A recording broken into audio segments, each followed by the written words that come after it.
Hey everybody, how's it going? Thanks for joining me this afternoon. I am Auron MacIntyre.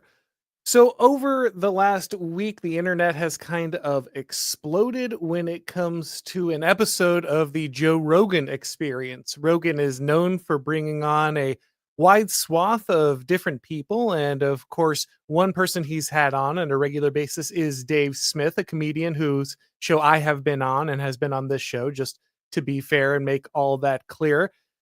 He was discussing with another with an interlocutor, Douglas Murray, who is someone who is very pro the Israel side of the Israel-Palestine war. Dave Smith is famously very against Israel's action in Gaza.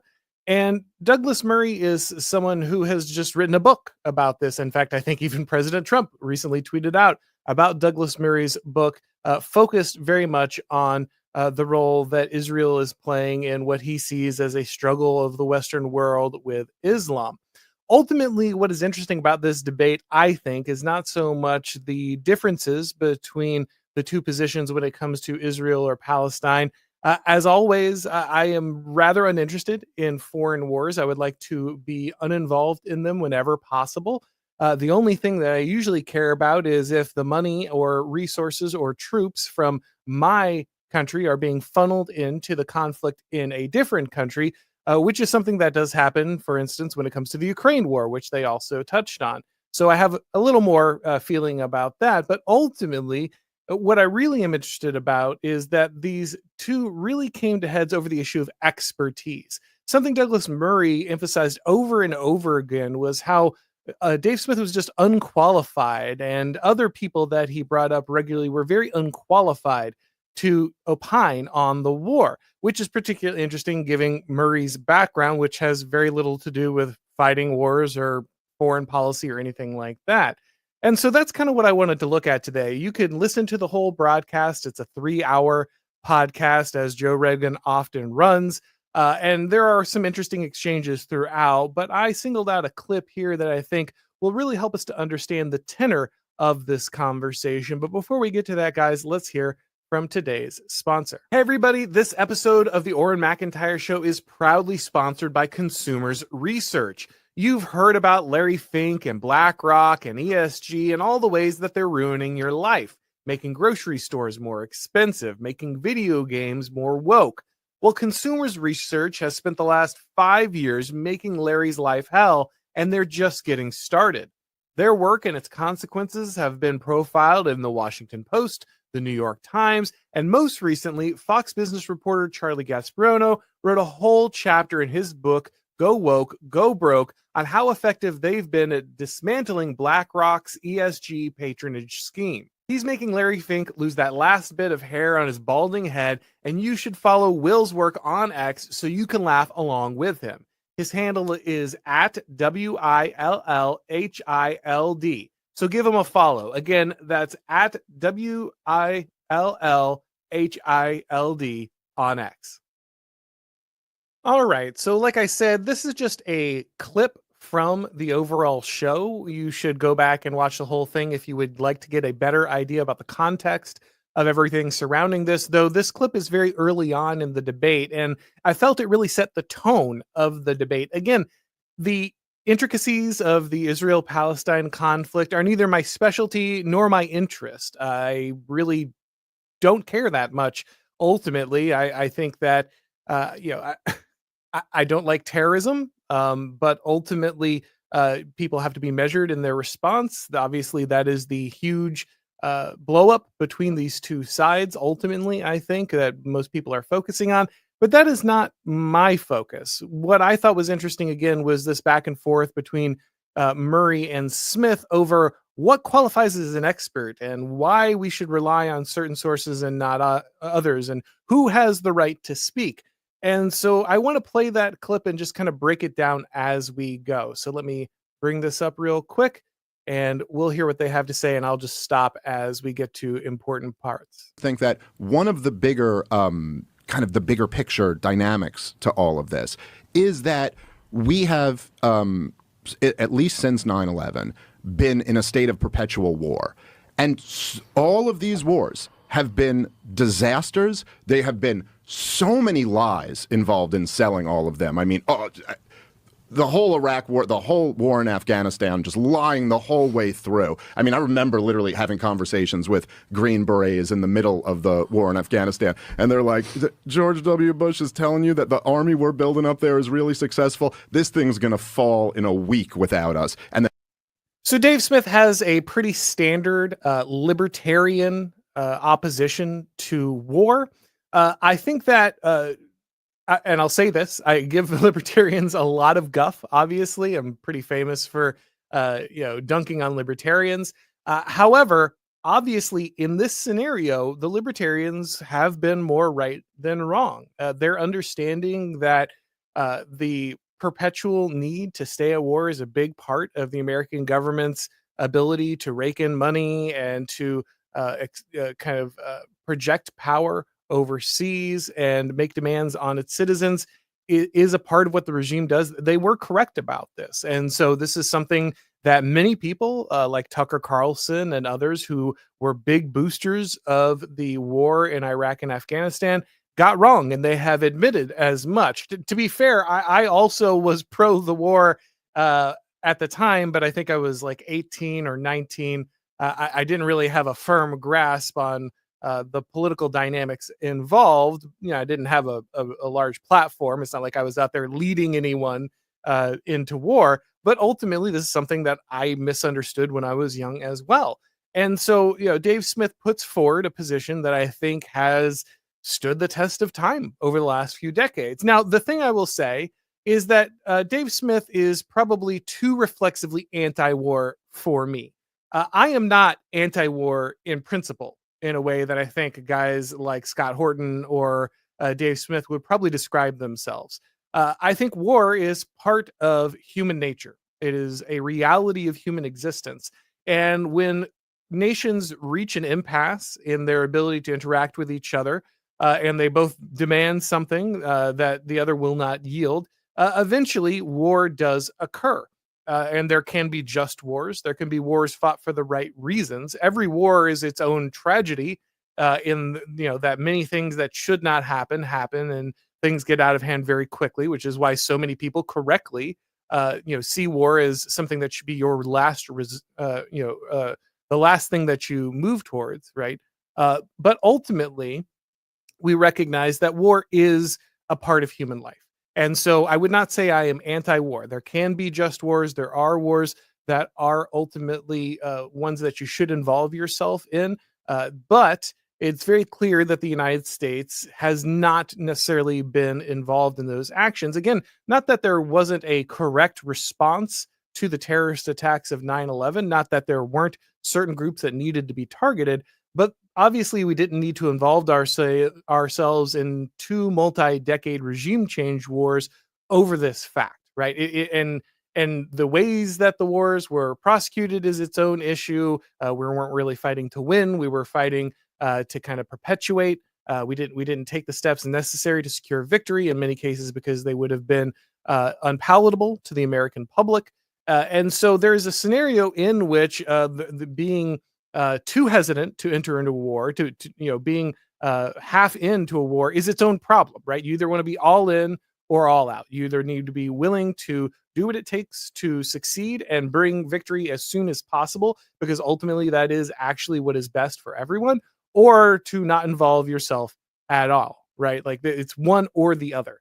You do not want to limp into a war. That's the worst place to be. And that is ultimately kind of what we did in both of their scenarios. So I'll say at the beginning that while Smith obviously is correct about the wars in Iraq and Afghanistan and kind of the plans that we had there, and again, I want to make it clear that this is not about the people fighting those wars. They have little to no say when it comes to the way in which the war is actually being executed, the way in which strategy is being deployed, what political objectives are on the table, what's being presented by the government itself. I think I have the highest respect for military members. I grew up on military bases. Large amounts of my family and friends are service members or vets. And so this is not to say anything about the job that they did, but simply the facts are that our leaders in the United States have not been telling the truth when it comes to war and have not had good plans, good outcomes for many decades.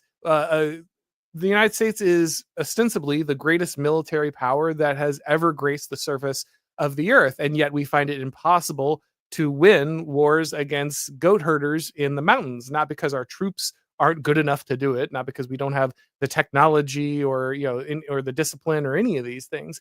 It's literally that we're not interested in winning wars. We deploy tactics that are not going to finish the job. We get ourselves into political turmoil that makes it impossible for us to do the job. We are setting ourselves up for failure and then finding ourselves in the middle of a failure. So Smith, while like I said, is reflexively probably too anti-war for me, his argument here does have legs given our current situation. And all through the Obama administration, it's just like lie after lie after lie with disastrous wars. And so this does create a fertile ground for people to say, I wonder if they were lying about all these wars. Sure. Again, I'm not really trying to argue with you about World War II. I'd rather argue about these wars today. I think the interesting question is whether you're busy watering it. Well, should you not talk about mistakes that were made overall? Absolutely. Okay, you should. Absolutely. Right. I'm all for going back and looking at mistakes. So what is your argument then? It's a very weird thing to go back, zone in on a man, say this one thing is a mistake and should characterize him, and you ignore everything else. You're taking him out of context. So to give a little bit of context here, they started the whole podcast by talking about Daryl Cooper, who runs the Martyr Made podcast. Again, he has been on this podcast several times. And Douglas really got angry at Daryl. Like, he was very, very angry at Daryl about the way that he had presented facts, specifically when it came to Churchill.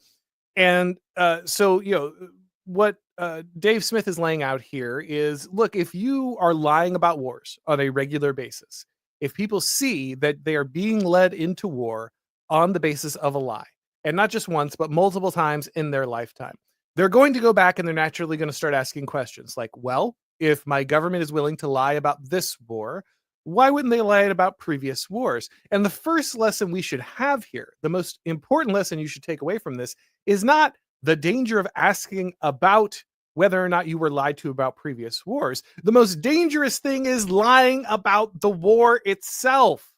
It's lying about the war. That's the problem. This is the problem. I feel that, you know what this is? This is the long, extended version of the Norm Macdonald conversation. I think it's where he and Jerry Seinfeld are like sitting and they're talking about the Bill Cosby rape stuff, and like, people are like, oh, the worst part is the outrage or reaction, and Norm Macdonald turns to him and is like, you know what I think the worst part was? The rape, right? Like, that's the worst part. And I feel like that's exactly what we're getting in this conversation. Is Douglas Murray's like, the worst thing you could do is go back and look at history and say, what if I was lied to about these events in history? And like, no, the worst part is actually your government lying about the whole thing. Like, that is actually the problem. The fault lies not with the people asking the question. The problem is with the people who shredded the credibility of the institution. And this is going to be the crux of the debate here. Douglas Murray would like the entire institutional apparatus to stay in place no matter how many times it lies. He doesn't like the lie. He'll tell you that he doesn't like the lie. But when it comes to consequences for the lie, he has a problem with that. He doesn't want the institutions to suffer any consequences for their lies. He'd prefer that they tell the truth. But ultimately, his real problem is with people who would then say, well, if the institution is lying and the institution is failing, maybe we need to question it. And he's like, no, not that. No. And he gets very angry at the people who question the institution in a way he did not get angry with people who lied about the war. Now, I'm sure somewhere Douglas Murray has said, I don't like, he says here in the podcast, I don't like it when people lie about the war. But he doesn't seem very passionate about it.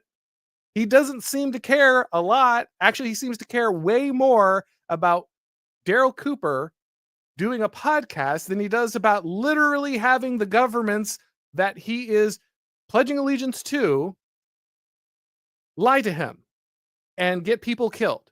Like, he seems way less offended by innocent people dying, by brave soldiers dying because of a lie, then he seems offended about people who would then say, well, if the institution was wrong here, maybe it was wrong somewhere else.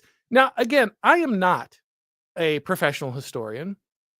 I have not done the level of research that either Daryl Cooper or other historians have done on this topic, the ones that disagree with Daryl quite vehemently. So I'm not going to wade in into whether Churchill is like, I'll just say this. I don't think Churchill is the big villain of World War II. That said, obviously the man made some very serious mistakes and probably exacerbated a situation that didn't need to be exacerbated. However, that said, Hitler's probably a much worse person, right? Like that's a pretty easy sell. But Douglas Murray is more offended by Daryl Cooper looking back and saying, I don't think that this is the best read on history to just make Hitler this one note thing. Like, I think we should probably better understand the motivations of the Germans and the Third Reich and everything before we just jump off a cliff every time we go into a war saying, oh, well, this next guy's Hitler. Because Daryl's point, which he's made repeatedly, and this one is correct and is just irrefutable, every single war we get into, it's all about Hitler. It turns out Saddam Hussein is Hitler. It turns out Vladimir Putin is Hitler. It turns out Muammar Gaddafi is Hitler. Everybody is Hitler all the time. And so the belief that we have about World War II impacts our current willingness to enter into wars today. Now, that doesn't mean that everything Daryl said about World War II is correct. Again, I don't even agree with the comment that he got in trouble with, when it comes to Tucker Carlson, the one that blew up everything. But of course, people are going to question this if you keep lying to them. And that's not their problem. Like, the problem is with the people who lied. The problem is with the people who degraded the institution. If they had not done this, if they had not repeatedly shown themselves to be liars, then you would not be running into the problem you are running into now. It's the same thing with COVID. I don't think every vaccine is fake or going to give you autism or something like that. I'm not an anti-vax guy. I never was. But when you show me during COVID a vaccine that clearly does not work and clearly hurts people, and the head of the CDC looks me in the eye and says, this is safe and this will protect you and this will keep you from getting this disease, I know I've been lied to. And that's going to make me question other vaccines. Now, I might find that most of the vaccines are fine. I think that's probably true. However, it's going to make me ask questions I never asked before. And it's your job as the head of the CDC to not lie to me so I don't go around questioning all the other things you've said. And it's your job as a regime that is asking people to go to war to not lie to them. Because if you do, they're going to start questioning all the other things you've said. It's a pretty simple premise. I think it's pretty graspable by most people. I think it's the experience most of us have had over the last few years. And yet Douglas Murray starts just getting very angry at people like Daryl Cooper and Dave Smith for pointing this out. When you're talking about Daryl, who's done, what was it, 30 plus hours? So what? 30 plus hours of podcasting. You do that in a week. So this is where you know for sure that Douglas Murray has no clue what he is talking about. Has absolutely zero clue what he is talking about, which is going to be great because he is going to get very angry about people not knowing what they're talking about. But it is very clear that Douglas Murray has no idea what he is talking about. Daryl Cooper, yes, he has done 30 hours of this podcast. Fear and Loathing in New Jerusalem, I believe, is the name of the podcast, right? That string of episodes. And you turn around and you hear Douglas Murray say, oh no, anyone can do 30 hours of podcast. You do that in a week. Now, yes, the Joe Rogan show, I mean, he does 3 hours every day. He's stacking up large amounts of content. It only takes him a couple weeks to do the amount of raw volume of hours that Daryl has done. However, the level of research involved putting on that is very, very different, right? 30 hours of a masterfully produced film that you have released as a director into cinema over your entire career is very different than 30 hours of reality television. Yes, they are both 30 hours, technically, of content, video content. But if you take 30 hours of Martin Scorsese and you stack it up against 30 hours of, I don't even know, The Bachelor or something, whatever a contemporary reality show is, if you stack them up, they are obviously very different things. Daryl Cooper puts a lot of work and reading and production into those podcasts. Again, you can say he's wrong, but flippantly saying, oh, well, whatever, you just do that. And you clearly have no clue what you're talking about. And that is, again, my big problem with Murray. A lot of people are going to focus on the Israel-Palestine thing. I am not. Again, this is not my war. This is not my concern. I wish I never had to hear about this stupid war again. However, this concerns me because I've heard arguments like Douglas is putting forward over and over again from guys in this like IDW sphere. This is Douglas Murray's Sam Harris moment, where he reveals that the most important thing to him is maintaining the system. It has nothing to do with reforming the system. It has nothing to do with fixing the problems. Douglas has issues with what the system is doing, but at his core, he is a defender of the system. And so he is not even going to bother to listen to the guy he is correcting while he's going to complain about everyone else having not done their research, not being an expert, not know what they're talking about. Yeah, but it's a very different thing. He's not doing a podcast like talking to people. Okay, nor is he doing scholarly work, nor is he working in the archives, clearly. Come on. I mean, he is not the historian of our era. He's not claiming to be. This is the thing, Joe.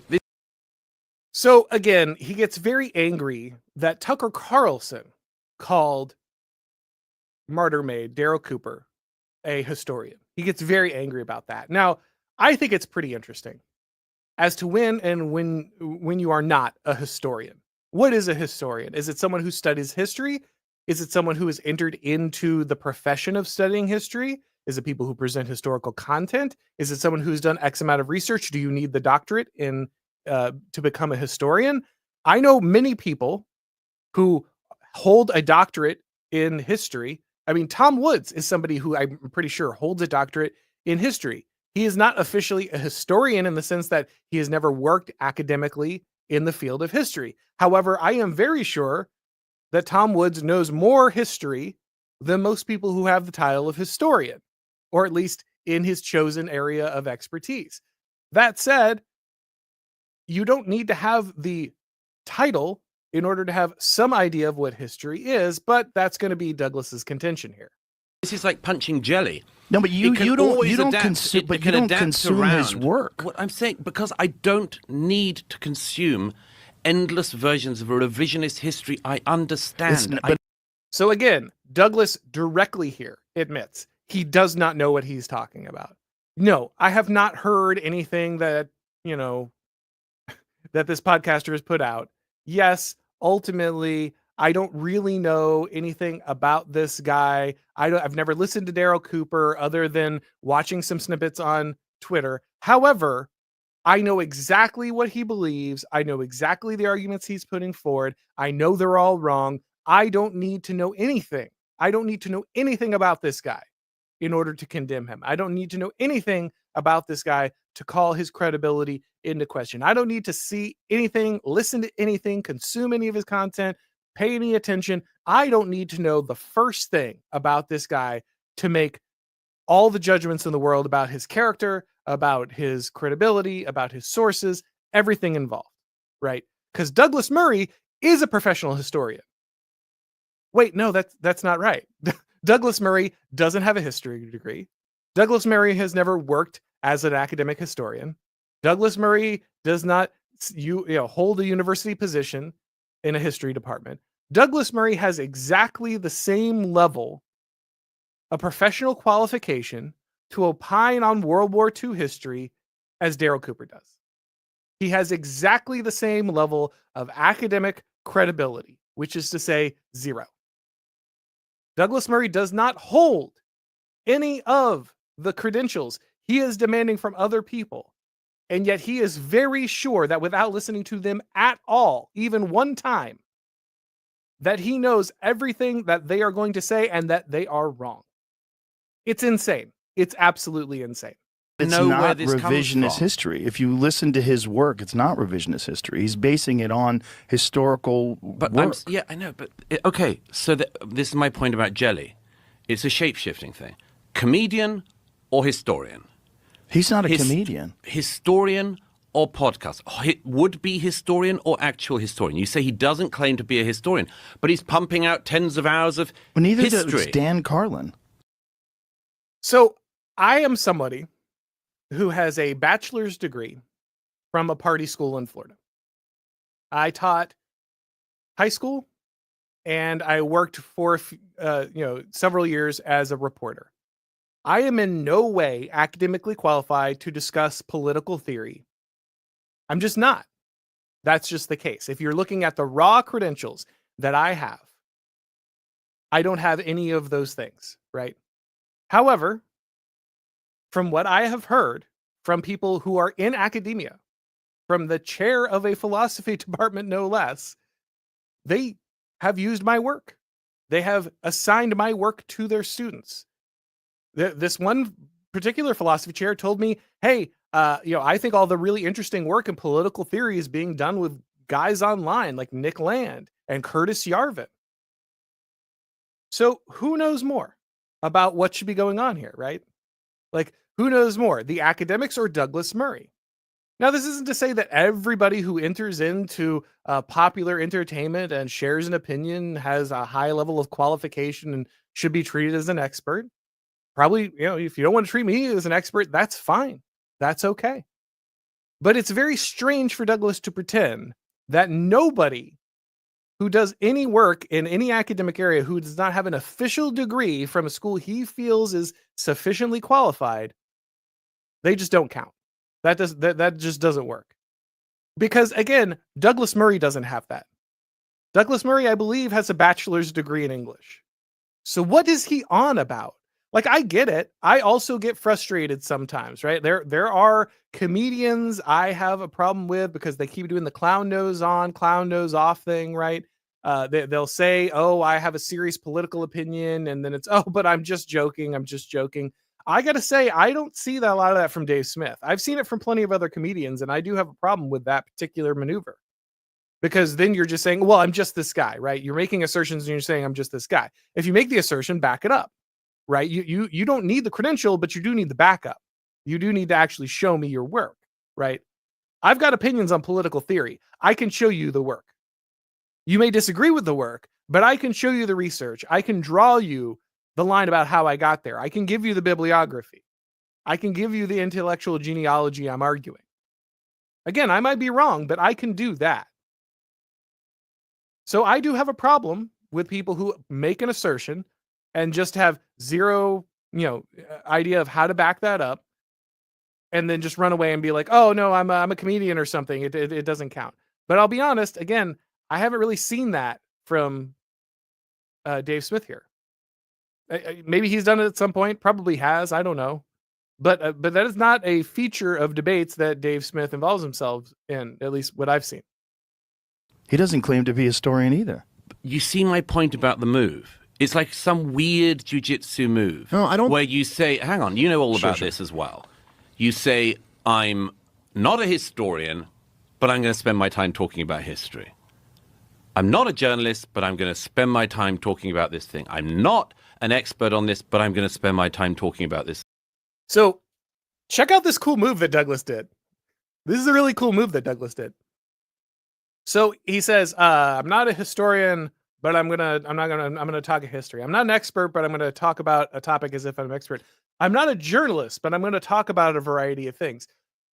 Well, one of those things isn't like another, right? Okay. Being a journalist, in Douglas's mind, apparently gives you carte blanche to talk about a lot of things you have no clue about. Because what? You have a journalism degree? Like, that makes you a journalist? Guess what? I was a journalist and I didn't have a journalism degree then either. So there. I have several years as a senior staff writer on a paper without having a journalism degree. And yet here we are, right? But Douglas thinks that being a journalist allows you to just comment on anything as if you are an expert. And that's very clear because Douglas is going to comment on politics. He's going to comment on war. He's going to comment on social situations. He's going to comment on religion. He's going to comment on a lot of things that he does not have a degree in, that he in no way is an expert in. And yet he's going to assert his opinions as if they are factual and valid, despite him lacking all of the qualifications he has listed here, except for that of journalist. And that tells you a lot. Because the journalistic class in the United States and the wider Western world, obviously Douglas is in the UK, but the dynamic there is very much the same. The journalistic class in the wider Western world sees itself as the priestly caste. They are the ones who are in charge of the truth. They are the ones that decide what opinions are valid or invalid. And you see this over and over again from the IDW crowd, whether it's Sam Harris or Barry Weiss or Douglas Murray. Their problem is not that the system has failed. Their problem is not that the system is malfunctioning. Their problem is not that society is collapsing around them. The problem is that their position in the expert class is being challenged. And that is what Douglas really cares about here. Because if journalists don't have the final say, if journalists who are no more qualified to opine on history or war have the final say, they get to decide what everyone believes on those topics. But if podcasters who are as qualified as Douglas Murray to comment on both war and history, which is to say, not at all, if they can shape a public opinion in the same way a journalist can shape a public opinion, well, then guys like Douglas Murray and people like Barry Weiss, they don't have the monopoly on truth anymore. They're no longer the priestly caste. They're no longer to decide which narratives are sacred and which narratives are not. And this is what Douglas is really worried about. What he's really worried about is that his class of activists is losing their power. He's not interested in the truth. He's not going to listen and try to discern whether or not someone like Daryl Cooper is telling the truth and presenting something factual. He's not interested in that. He just wants him to shut up. Just shut up and go away. Telling the truth, telling people what the truth is, that's our job. That's the journalist class's job. That's me and Barry Weiss. We tell you what is true. That's what Douglas is saying. Because he has the exact level of expertise in this area as both Dave Smith and Daryl Cooper, which is to say none. But he knows the truth. He knows the authoritative truth because he's a journalist. And journalists, they get this magical free pass where they can comment on anything all the time with an air of expertise and yet don't need to have expertise in any of it because at the end of the day, he's just a journalist. Turns out Douglas's position is just as full of jelly as Dave Smith, or is just as made of jelly as Dave Smith, right? It's just as pliable. It morphs itself into any given situation, just the same as Dave Smith. It's a weird move, yeah? No. You don't think? No, I'm a free American. I can talk about what I like to. So I don't. So what is the point I've here? noticed you can, but but we what's all the can. point? The point is, what are you pushing? What are you watering? What am Why? I pushing? Yes. Liberty, free markets, peace, prosperity, not getting in another stupid catastrophic war, which we're on the precipice of right now. So you notice here for Douglas Murray, the problem is not actually that you have no expertise. In fact, it turns out anyone can opine on these topics. That's in direct contradiction to what he just spent the last few minutes saying, but you know. But Douglas Murray says, no, of course you can comment on what you want to comment on. The question is, what are you pushing? So it's not about your expertise. It's about your position. It's about, what do you believe? What are you saying? Are you expressing the no words? Are you questioning narratives you're not allowed to question? What's going on here, right? That's what he's actually concerned about. It has nothing to do with expertise. You have the wrong opinion. You believe the wrong thing. I want to shut you up because you're saying the wrong thing. That's what Murray is saying. All this, I care deeply about expertise. You're not an expert. He doesn't care. You could be an expert and he would tell you you are wrong if you are saying things he disagrees with. That's it. That's what I'm pushing. What are we on the precipice of? Well, I think weren't you just talking about it the other day? Everyone I hear on the inside says we're about to attack Iran. I think you just said something about that the other day. Am I wrong about that? I thought I saw in one of your interviews that you did. Possibly. No. Okay. That doesn't mean we are on the verge of a war. I mean, you keep referring to we being in wars. There's a very big difference between a country having a military that's engaged and a country being at war. This is an amazing moment. Okay, I want you to take this moment in. I want you to drink in the importance of this moment. What Douglas Murray just said is the most entitled, neoconservative garbage you can imagine. The most entitled, neoconservative BS that you have ever heard spun. Okay? It's very different to say that a country is at war as opposed to its military is at war. You say we as if you're a country. No, it's your military that's at war. I have a friend who spent many, many years in the sandbox. And he tells the story all the time about how he was speaking with a superior officer at some point. And he talked about how we were at war as a country. And that officer turned to him and said, you know what? Actually, the army is at war. The rest of the country is at the mall. And that's tough, but that's also true.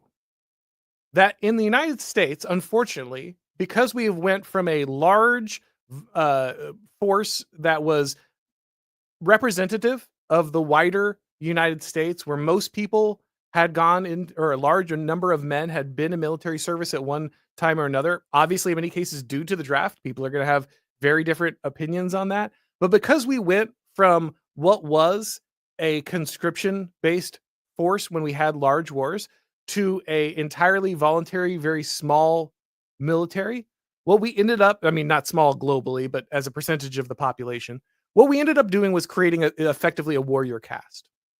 And that warrior caste has fought most of our wars since World War II. Or, well, since Vietnam, right? Because we had the draft in Vietnam.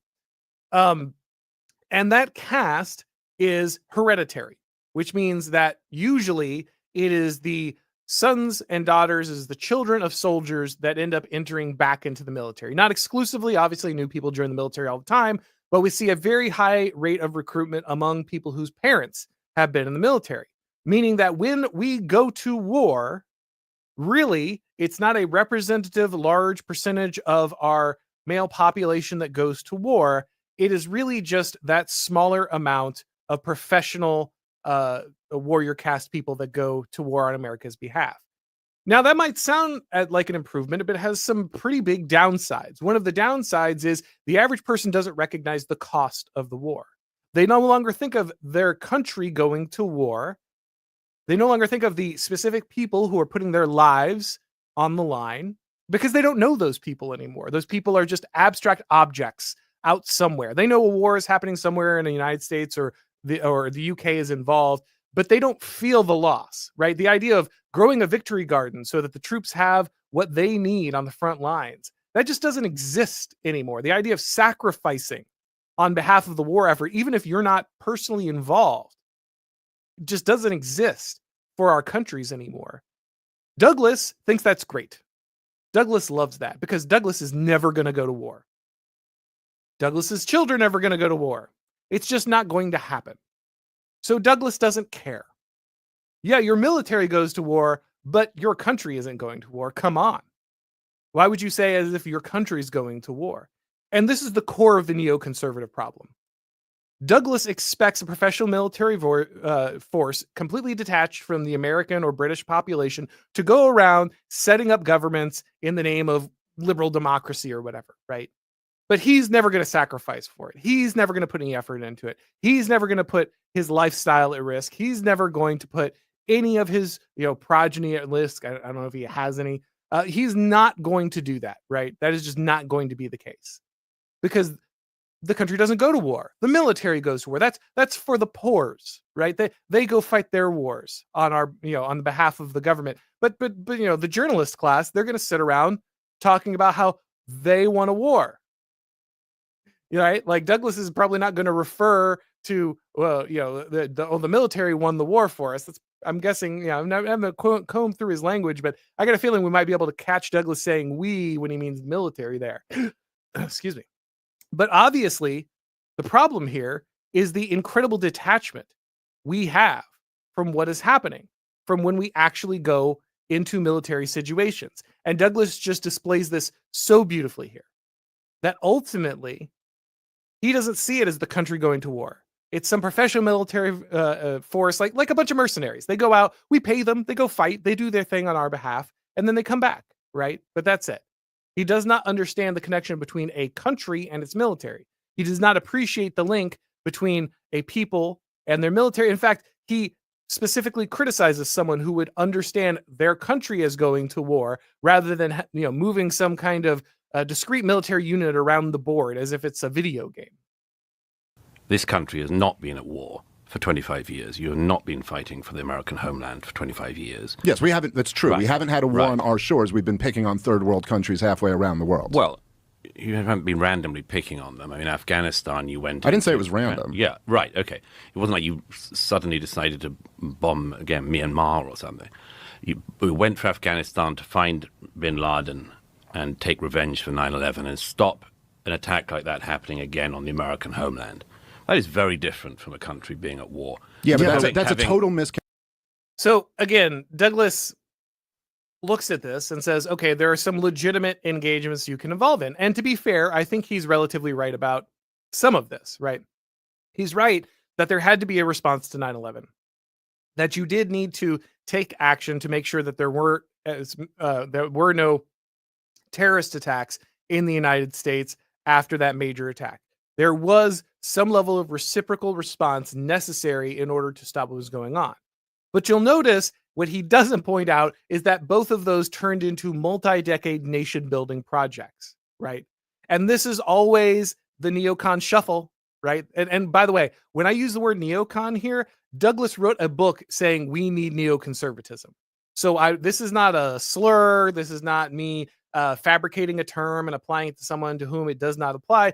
Douglas literally calls himself a neoconservative and wrote the book on why we need neoconservatism. So I'm not just like throwing this language around in order to smear or insult this guy, right? This is the problem that we have over and over again with the neocon shuffle. Yes, there is a proportionate and reasonable response to 9/11.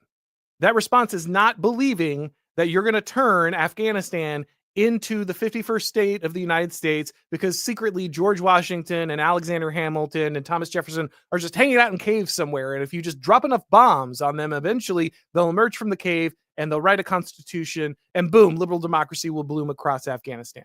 And yet that is exactly the approach that we took for decades. So yes, there is a legitimate response. And I would say that in Douglas Murray's defense here, Dave Smith probably doesn't believe there is a legitimate response. I think that's probably something that Dave Smith struggles with. He is so anti-war, he doesn't even know when a proportionate, just response would be achieved, right? But Douglas Murray is going to just kind of sidestep the fact that these responses turned into massive multi-decade boondoggles. Characterization of the war in Afghanistan. It's one thing to say that might be an accurate characterization of the special operations mission in late 2001, but then we fought a 20-year regime change war against the Taliban. Because you got dragged into the quicksand of war. Oh, yes. Okay, fine. But I thought it wasn't a war. Like, what? I don't get. Again, Douglas just kind of hand waves this away. Well, you got drug into the quicksand of war. You do not get drug into the quicksand of a 20-year war. That's not how that works. You do not get involved in a military conflict and nation building for 20 years because you accidentally got drug into it. It's that you didn't just like stumble in after a drunken night and end up in a war. That's not how this works. Okay. But Douglas Murray just portrays it as if it's a mild consequence of having to go in and, stop the 9/11 attacks. No, it's not. It's a giant systemic failure from our expert and leadership class, which you are specifically defending in this moment.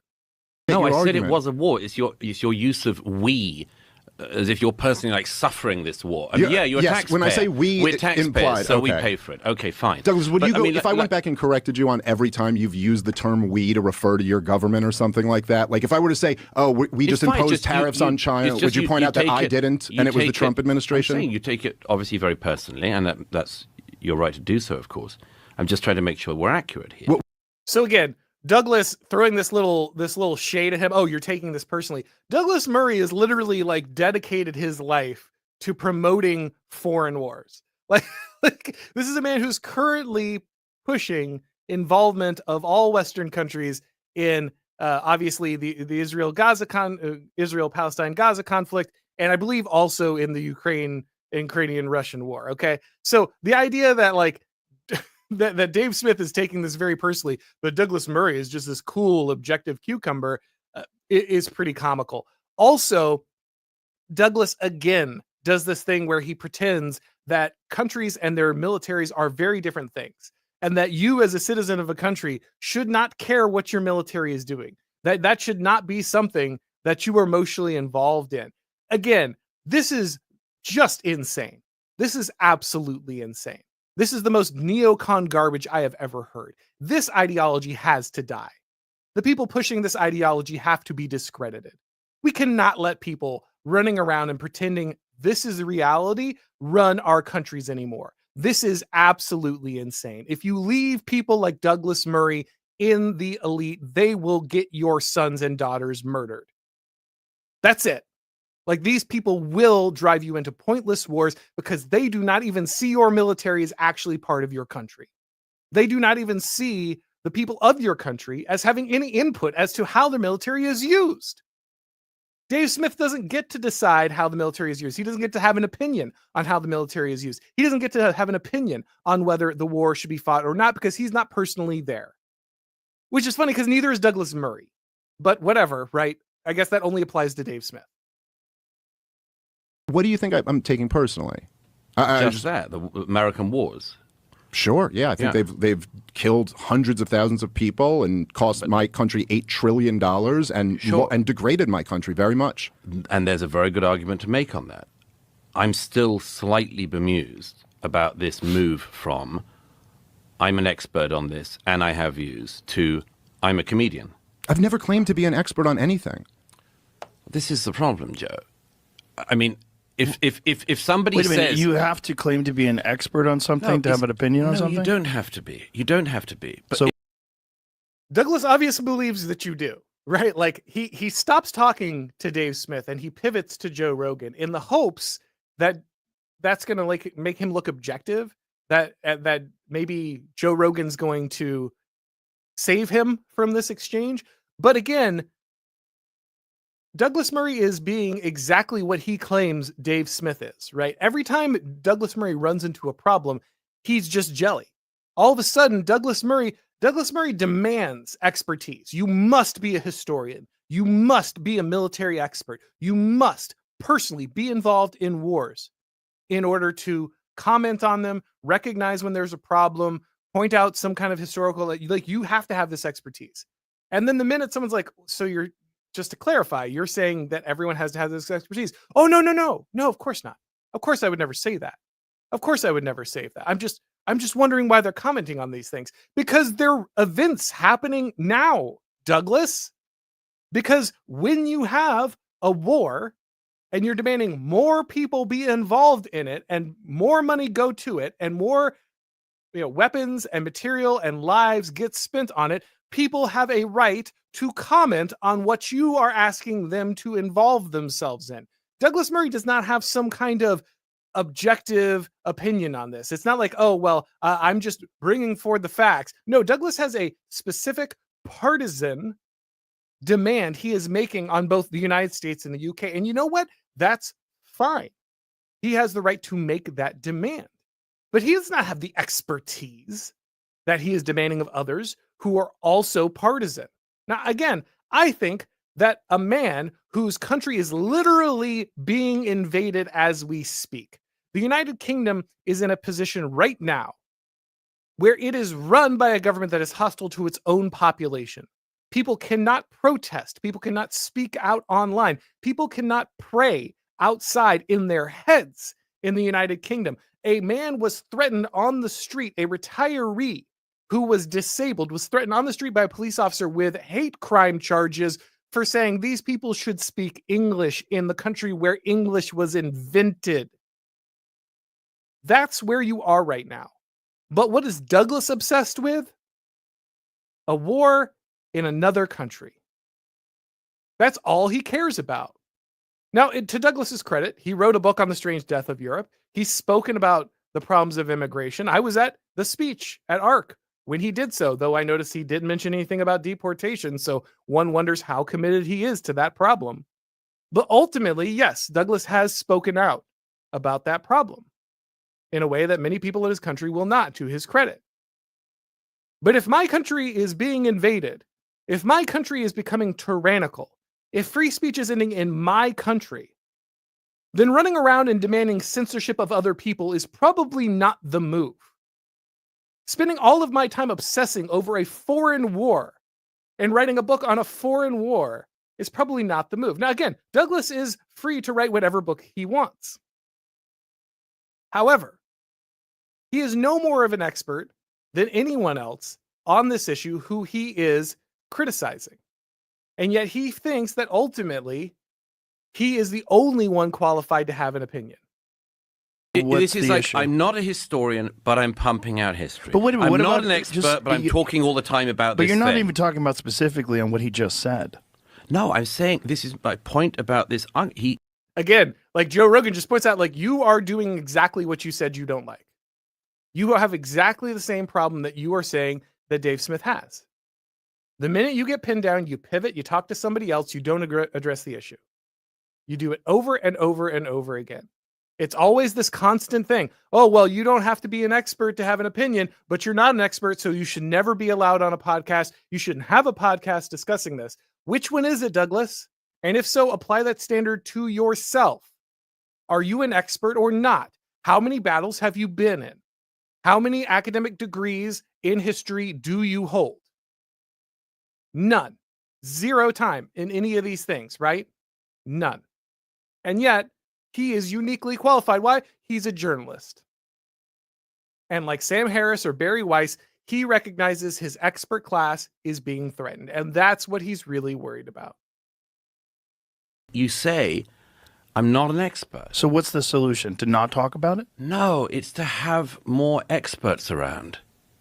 Well, the expert class hasn't done a great job. I know. Man. This is follow the science. Yeah, but you know what? I agree with that. I just said to you, I agree with that. Right, I know. But so one Douglas, of the problems during is, all of COVID. So again, Douglas is like, yes, I agree. The experts failed. Yes, I agree. The experts have discredited themselves. So what's the solution to this problem, Douglas? What is the solution? What consequence for failure should the expert class have? Oh, I want to make it clear. I don't think there should be any consequence. Yeah, I agree they got it wrong. Yes, I'll admit they got it wrong, but I would never allow them to feel any pain for the decisions they've made. In fact, we need more experts. By the way, every Democrat after the election of Donald Trump said that the reason that Donald Trump won, like every one of these Democratic strategists, all these talking heads on TV, they all claim that the reason that Donald Trump won and Joe Biden lost, Kamala Harris lost, is that ultimately the Republicans had the podcast bros, right? They had Joe Rogan, they had Theo Vaughn, they had the new media, and more young people are listening to the new media instead of the old media. And you know why people are listening to the new media instead of the old media? You know why people are trusting podcasts rather than experts in these areas? Because the experts have lied, because the experts are controlled, because the old media curates heavily everyone who comes onto their program, and yet they lie and they get it wrong. But the new media, yes, it's less curated, less credentials. However, they seem to get things right more often than the mainstream media. Now, again, I often say this is the Alex Jones effect. Is Alex Jones a prophet? Does he have some kind of special gift from on high? I don't think so. I think the reason Alex Jones has a better batting average than the average media person is Alex Jones just always says that the regime is evil and assumes that whatever they're doing is terrible and nefarious. And because the regime is evil and what they do is often terrible and nefarious, Alex Jones is right more often than the average MSNBC analyst. That doesn't mean that Alex Jones has done the research. It doesn't mean that Alex Jones has the degrees. It doesn't mean that Alex Jones is an expert. But his batting average is higher simply because the people in charge decide to light their credibility on fire, and the only thing left are people who are questioning what's going on. Now, a lot of people, like Douglas Murray and many members of the IDW, who think that they are God's gift to the world, and they decide intellectually what is correct and what is not. They form the truth. They shape the narrative. They don't like this. They are losing their monopoly. And so even though the expert class has failed entirely, they insist that the expert class is the only one that can opine on these issues. And what the only solution is more experts. It's more people making the same mistakes. It's more people with the same broken epistemology. I'm going to be writing something about that here this week because I think it's really important to understand how critically the failure of the liberal epistemology has really rocked the system. But guys like Douglas Murray simply do not have a solution in the same way that Sam Harris does not have a solution. And that's why both of them have beclowned themselves when it came time to actually talk about these issues. Because in both cases, both men recognize that there are problems with the system, serious problems with the system, fatal problems with the system.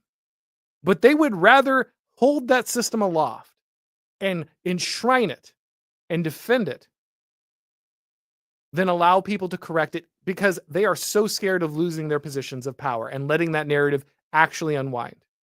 They are so desperate that their class stay in power that they refuse to address the issues involved. And so Douglas over and over again admits, yes, obviously the experts failed. Yes, obviously the experts messed this up. Yes, obviously the experts are no longer fit for purpose. But you know what we need? More experts. We're not going to fix anything. We're not going to solve any problems. We just need more of the same failure. Fire away. I will put my track record against any of the expert class on COVID. I'm glad to do that. So should I have just shut up? Should I have shut up by opposing lockdowns and opposing vaccine mandates and talking that about was the lab leak argument theory? at the time. You realize that's the right? entire argument that you're making. Let the experts handle this. And of course he is, right? That's again, it's a 3-hour podcast. I've already spent an hour breaking down just this clip, so I can't go through everything. If you'd like to get the context, again, I think Douglas Murray sounded much better when he was actually discussing the war that he supports rather than when he was arguing over who's qualified to opine on it. Like if Douglas had just stuck to the facts that he was discussing, again, I'm not highly qualified.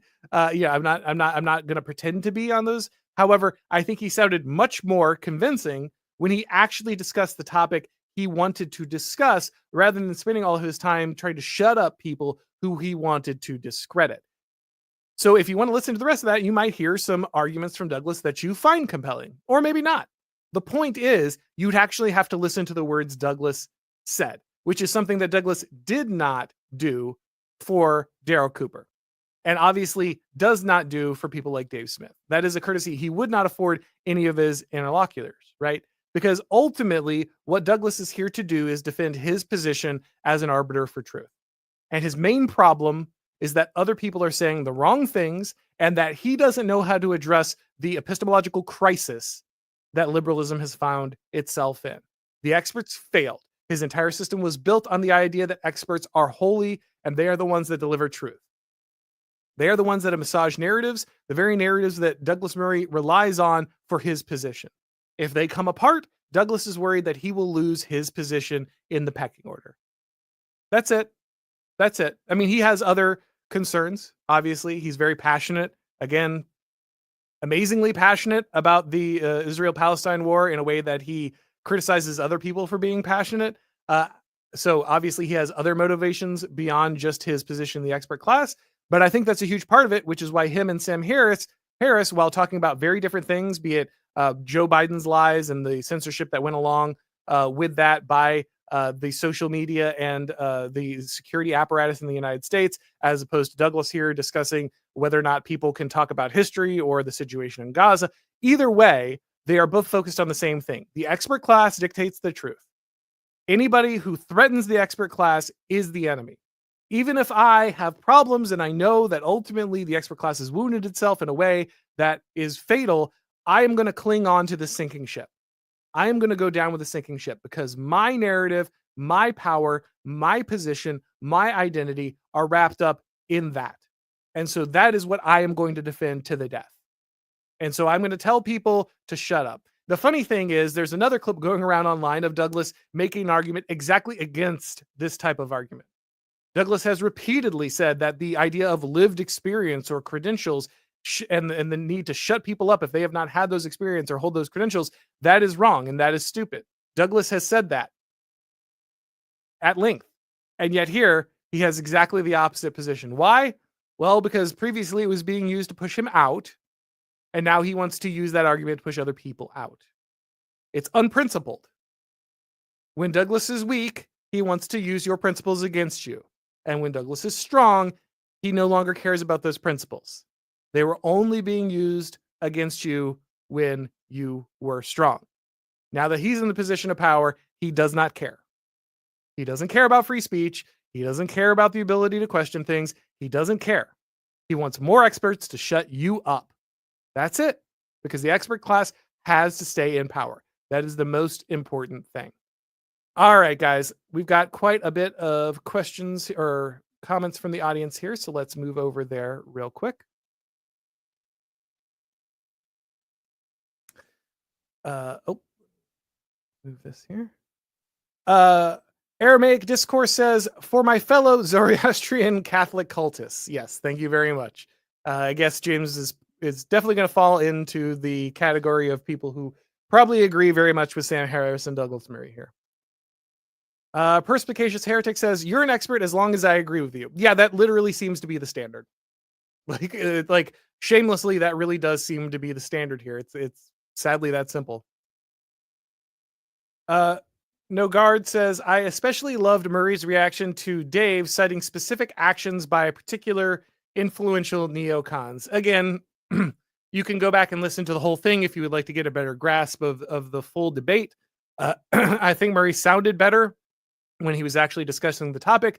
But again, multiple times he does get caught, by points like this that Dave Smith makes that he doesn't seem to have very much of a response for. Tor McCabe says, let's grow up, less comedians just asking questions, more experts and institutions with specific policies that help our peoples. Yes, again, that would be great. The only problem is that our institutions are currently not oriented to help our peoples. That's it. That's the real problem.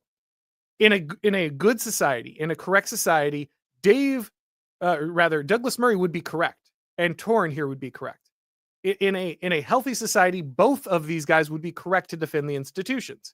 Because the institutions would be working on behalf of the people, it would be perpetuating the beliefs and values of the people, it would be inculcating the culture of the people. But that is just not the case. Our experts don't care about the people. In fact, they specifically destroy the credibility of their institutions in an attempt to control narratives that they have lost control of. And that's what you just can't abide. I understand that this is a very dangerous place to be. I've actually written a piece on the dangers of having your consensus making apparatus break down for the right. If people want to revisit that, I think it's a good time to do so. But ultimately, we have to recognize that something has to change here. And it's not going to change unless people are deconstructing some of the false narratives that are put forward by experts that obviously are not working on our behalf. Auron MacIntyre can't say my name, so I changed it. Thank you. Loved your vid on Liberty Valance. Would love more occasional breakdowns of media like that one for fun, based media or not. God bless. Christ is King. Well, thank you very much. I appreciate that. Christ is indeed King. And I do try to break in those from time to time. I've done those with the Prudentialist when it comes to some video games. Same thing. I believe Dave Green and Morgoth have joined me for some movie reviews, Last Things and such. So I don't do it as often as I probably should. Maybe I'll pepper more of those in, but I'm glad that you enjoyed it. Let's see here. CB says, is we getting a Manhattan Institute for Americans?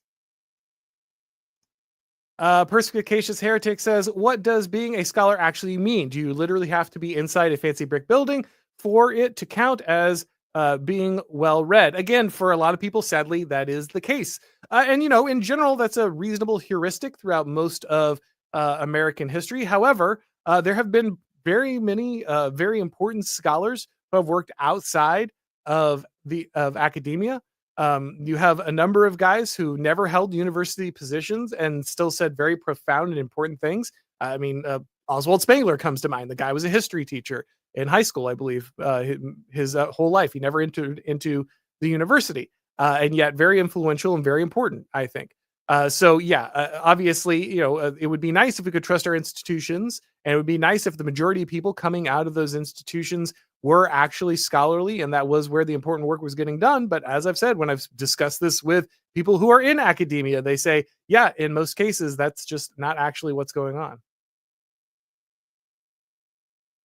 Madden Williams says, the British mind cannot comprehend having free speech without a license or a professional background. Sam Hyde is right. They are cooked. Unfortunately, I think that might be the case, and I say that, with a lot of trepidation, because I have a lot of friends in England, and it's a beautiful country. Obviously, it's something we have deep historical ties to, and a tradition I'd like to see continued on. But things are not looking great there.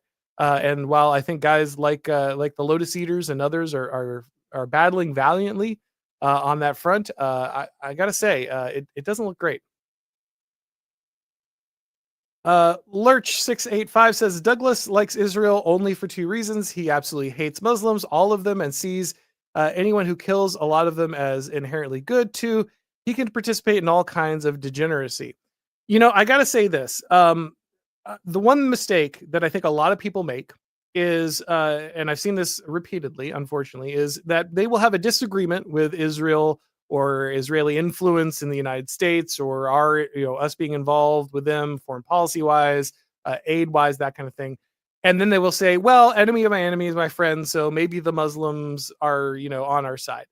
And I want to remind you guys that Islam is a historic enemy of Christianity. Islam has slaughtered countless Christians, enslaved countless Christians, driven countless Christians out of their homelands. Islam is not good. Islam is a false religion. It is a violent religion that seeks to murder not just Jews, but Christians as well.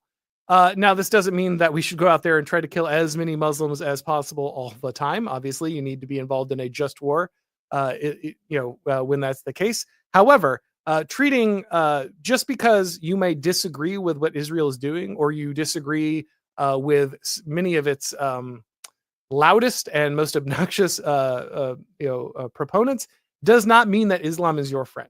Okay, that does not mean that you should suddenly say, well, if I disagree with some policy with Israel, then everything the Palestinians do is justified, or Islam is ultimately not that bad. Like, no, it's bad, and you don't really want it in your country either. The one thing that Douglas Murray is right about is that there shouldn't be Muslims in the UK. If he's wrong about everything else, he'd be right about that. Life of Brian says, I'd like to thank Douglas Murray for taking a neocon out of commission and beclowning the British aristocracy. Even super Zionists ran away. I've seen a lot of people defend his performance on here, but I got to say, you have to be a pretty big partisan, I think, to look at what Douglas Murray said and think that's okay. Again, when it comes to the war itself, I can see how Douglas probably came off okay for people who are like pro-Israel. Like, I think he sounded more competent and more convincing when he was actually discussing the topic. Unfortunately, he spent a very large amount of time not doing that. And he discredited himself in an attempt to discredit others, so that most people probably didn't even hear his arguments about Israel or their position in the war, because they were too busy looking at it and being like, wow, this guy sounds really entitled and really ugly, and is willing to dismiss the opinion of basically everyone. Again, I'll let people make their own decisions on who won the debate itself. I didn't even play really anything from the actual debate on the issue, because his kind of whole preamble was so off-putting that I don't think most people actually even probably continued in that podcast. I did. I listened to the whole thing. But I would say ultimately, you might be right that he discredited his position, not because of his actual arguments, not because his position was factually inaccurate, but because he was so condescending and so entitled and so dismissive of basically everyone else that it's hard to look at someone making an argument in that style and then actually listen to the substance. Plum Logan says, heartening to see gatekeeping so desperate. Yeah, I'll say that. It does look pretty desperate, which is another dynamic that did not come off well here for Douglas. It definitely looks like a move of desperation. In fact, it's the exact move that guys in the IDW would have expressed, their concern over. They would have said this looks pretty desperate from the woke left when they were making their cases. Just not a great look. Not the best ambassador for his position, even if ultimately maybe he made some decent arguments throughout. Most people listening probably wouldn't even know, because he was so off-putting in his delivery and his approach there. All right, guys, it looks like that is all of the questions of the people. I want to thank everybody for stopping by. It's been a pleasure talking with you. If you'd like to get these broadcasts as podcasts, you need to subscribe to the Auron MacIntyre Show on your favorite podcast platform. And if you haven't subscribed on this platform on YouTube, you need to click the subscribe button, the bell, notification, all that jazz, so you actually know when these streams go live. If you'd like to support the show, don't forget that you can head over to shopblazemedia.com. We've got plenty of merch under the Auron MacIntyre collection there. You can pick up something and let people know that you enjoy the show. Thank you, everybody, for watching. And as always, I will talk to you next time.